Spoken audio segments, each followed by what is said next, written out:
जय हिंद फ्रेंड, स्वागत है आप सभी का हमारे यूट्यूब चैनल में। तो दोस्तों, आज अपन एक बहुत ही इम्पोर्टेंट टॉपिक के बारे में बात करेंगे। बहुत सारे भाइयों का डाउट था कि हम एग्जाम में टाइम मैनेजमेंट कैसे करें, क्योंकि आपको बताया इस वर्ष का एग्जाम ऑनलाइन होता है और इस बार तो नेट का एग्जाम भी ऑनलाइन होगा। तो उस टाइम आपको पता, जब एग्जाम में आप बैठते हो या यहाँ भी आप मॉक टेस्ट लगाते होगे, तो आपको थोड़ा टाइम प्रेशर का लगता है और आपको थोड़ा ऐसा लगता है कि मेरे क्वेश्चन छूट रहे हैं। और आपको थोड़ा मतलब अपने अंदर जैसे मान लो थोड़ा प्रेशर फील होता है और आप थोड़े मतलब डिप्रेस्ड हो जाते हो कि मेरा टाइम कम बचा है, मेरे क्वेश्चन ज्यादा बचे हैं। तो उसको आप कैसे मैनेज करें, तो मैं आपके आज सारे डाउट क्लियर करूंगा। तो आप वीडियो को अंत जरूर देखना। अगर दोस्त मैं फर्स्टली बात करूं कि ऑनलाइन एग्जाम कैसे होता है, तो उसके अंदर आपको सबसे पहले जैसे मान लो लाइब्रेरी नहीं होती वैसा ही होता है और उसके अंदर पीसी लगे होते हैं।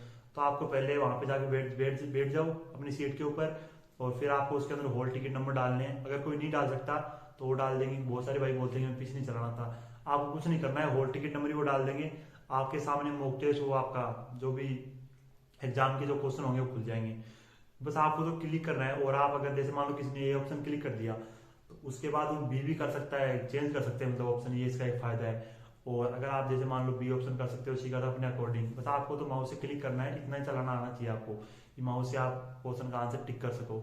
और उसके अंदर सबसे पहले फिजिक्स खुलता है, फिर मैथ खुलता है, फिर इंग्लिश। और अगर किसी ने बोथ का फॉर्म फिल किया है तो उसके अंदर वो रागा वाला पार्ट बाद में खुलता है। इस तरीके से मॉक टेस्ट खुलते हैं। मॉक टेस्ट मान लो एग्जाम में, जैसे मान एग्जाम में बात करूँ तो आपका जो पेपर होता है इस तरीके से खुलता है।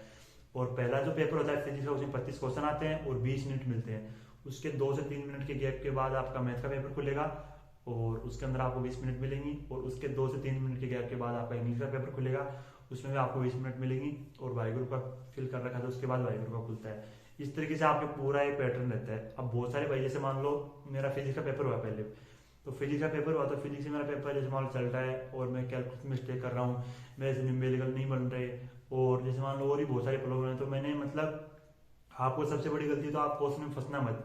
जैसे मान लो कोई बड़ा क्वेश्चन है, तो उसके अंदर आप वो सोल्व कर रहे हो और उसके बाद आप उसमें फंस गए, तो आप उसके अंदर मतलब उसको छोड़ दो। पहले मतलब वही क्वेश्चन हिट करने जो आपको लग रहा है कि छोटा क्वेश्चन है। जैसे मान लो यूनिट का क्वेश्चन है, कोई डायमेंशन का है, कोई फॉर्मूला बाय डायरेक्ट क्वेश्चन है, तो वैसे क्वेश्चन आपको पहले चांस में हिट करने और लास्ट तक पहुंच जाना है। उसके सेकंड चांस में आपको जो न्यूमेरिकल समझ आ रहे हैं और जो बड़े हैं उनको करो।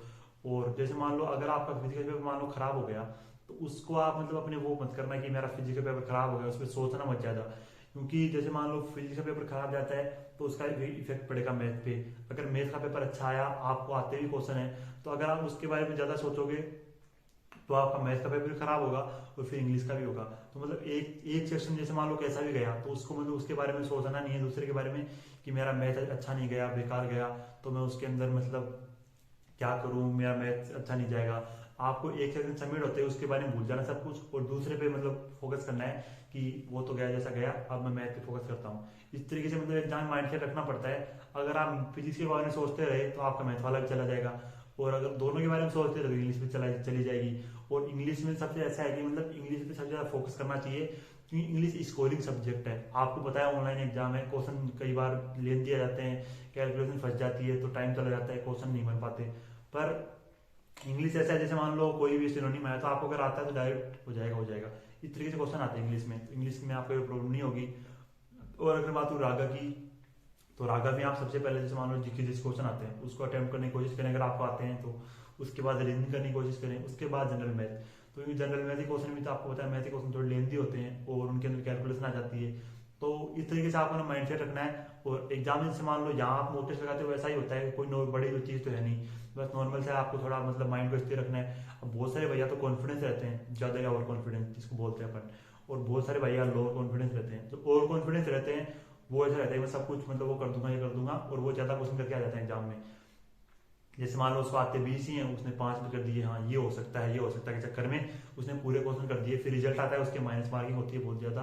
तो ये गलती भी नहीं करनी है। अपने माइंड को स्टेबल रखना है। जैसे मान लो ज्यादा खुशी भी नहीं होनी चाहिए और ज्यादा जैसे मान लो दुखी भी नहीं होना चाहिए। अपने माइंड को स्टेबल रखोगे तो आपका पेपर ज्यादा अच्छा होगा। और ऑनलाइन एग्जाम नॉर्मल है, आपको इसके अंदर जैसे मान लो एक शीट दी जाती है, छोटी शीट पेज होता है, उसके अंदर आप अपनी कैलकुलेशन कर सकते हो। आपको पेन भी दिया जाता है वहीं, और अगर आपको और भी शीट चाहिए तो आप वो भी ले सकते हो। आपको मतलब धीरे धीरे धैर्य के साथ क्वेश्चन सोल्व करने होते हैं। और अगर आप ये चाहते हो कि हम टाइम प्रेशर नहीं आए और हमको कोई प्रॉब्लम नहीं हो, तो आप यहाँ पे मॉक टेस्ट ज्यादा से ज्यादा लगाएं। यहाँ पे जितना ज्यादा मॉक टेस्ट लगाओगे एग्जाम में आपको उतना ही कम प्रेशर फील करना पड़ेगा। और बहुत सारे भाई बोलते हैं मॉक टेस्ट लगाना जरूरी है क्या?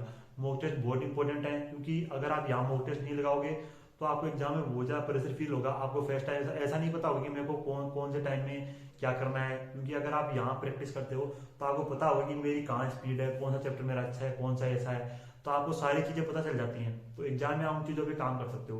पर किसी ने मॉक टेस्ट लगाया नहीं, ऐसे एग्जाम में चला गया तो उसको कुछ नहीं पता होगा, बस वो लगे रहेगा पहले क्वेश्चन कर रहा है, उसको नहीं आ रहा, वो लगा है उसमें उसमें टाइम खराब कर रहा है। अगर जैसे मान लो मैंने मॉक टेस्ट लगाया और मैंने आज एक क्वेश्चन में बहुत ज्यादा टाइम खराब कर दिया, तो फिर मैं उस पर सोचूंगा कि मैंने ये गलती करी है, ये गलती मैं एग्जाम में नहीं करूंगा। तो इससे मॉक टेस्ट से अपन बहुत सारी बातें सीखते हैं। तो पहले अपना सिलेबस अच्छे से करो, उसके बाद मॉक टेस्ट लगाओ, और इस तरीके से आप जो टाइम पर रहते उसको मैनेज कर सकते हो। और एग्जाम मतलब घबराना नहीं है, बिल्कुल ही अपने आप को स्टेबल रखना है। और अगर आपको और भी कोई डाउट है पढ़ाई से रिलेटेड तो आप कमेंट कर सकते हैं, और मैं आपके जो भी कमेंट का जो भी सॉल्यूशन का देने की कोशिश करूंगा। और वीडियो को लाइक करना, चैनल को सब्सक्राइब करना। जय हिंद फ्रेंड्स, थैंक यू।